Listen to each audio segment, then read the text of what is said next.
Now what the sieve elements do is here, sieve elements connect together to form a tube. Here you can see blocks are arranging in such a manner they form a tube-like structure. Now companion cells help in loading and unloading of the food and other substances. Now you can understand with the simple words unloading and loading. Loading is the term here. Just imagine the two trucks are there, one is loaded and one is the other truck is unloaded. So when we need it to load the another truck, we need a transporting system.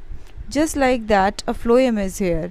Phloem is doing in the phloem, sieve elements are doing the transporting vehicle for transporting from the one cell to the another cell. Just like one truck is loaded and another truck is unloaded, with the help of a tube, the unloaded material can be, the loaded material can be transported from one part to the one truck to the another truck, right?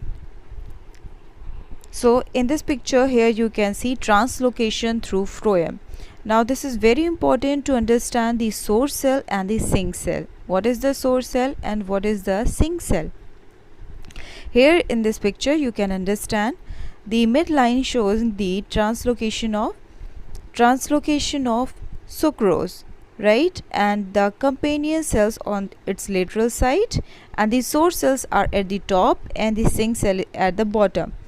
So the transport of soluble products of photosynthesis from a source to sink through the phloem is called translocation. If I ask the definition of translocation in terms of phloem, you can write this definition. This is very most appropriate definition. So the transport of soluble products of photosynthesis from a source to sink through the phloem is called translocation. The source cell is the cell where the process of photosynthesis has taken place, where the production of food has taken place, and the sink cell is the cell where the storage process to be done. Let us learn more about phloem transport. Contrary to xylem transport, which largely works by physical factors, phloem transport occurs by utilizing energy.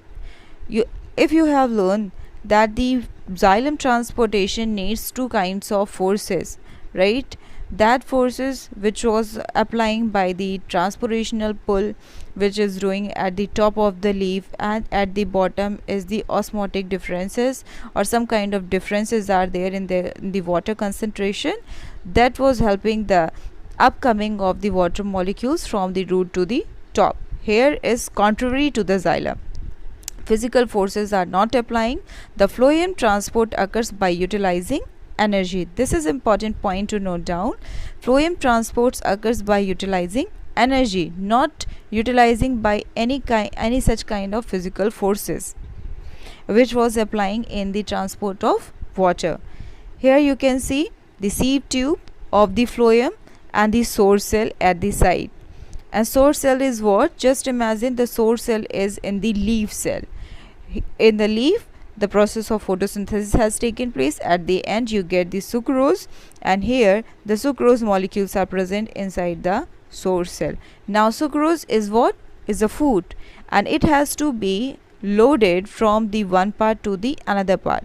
So by the using of energy, by using the energy from ATP, and ATP is generated from the mitochondria, the food made is in the leaf of the plant is loaded in sieve tubes of the phloem tissue. Now the loading from the source cell to the sieve tube first. When the source cell is loaded, already loaded, and it get unloaded, it needs energy. That needs energy. Needed energy is what? ATP. So here you can see the red star is showing that energy is called ATP. Because of the movement of food materials into the phloem, the concentration of water in the cell of the leaf increases, right? So just imagine this part, that water molecules are concentration is increases in the leaf because the sucrose molecules are getting lower in in terms of concentration. Here you can see the lots of blue balls, blue dots are increasing in sieve tube, but the blue dots which are showing your sucrose concentration is less in source cell. When sucrose get lower in concentration, that means water molecule concentration will high. So this leads to the development of osmotic pressure. This point is important. Because of this molecules concentration difference of sucrose, the osmotic pressure get develops.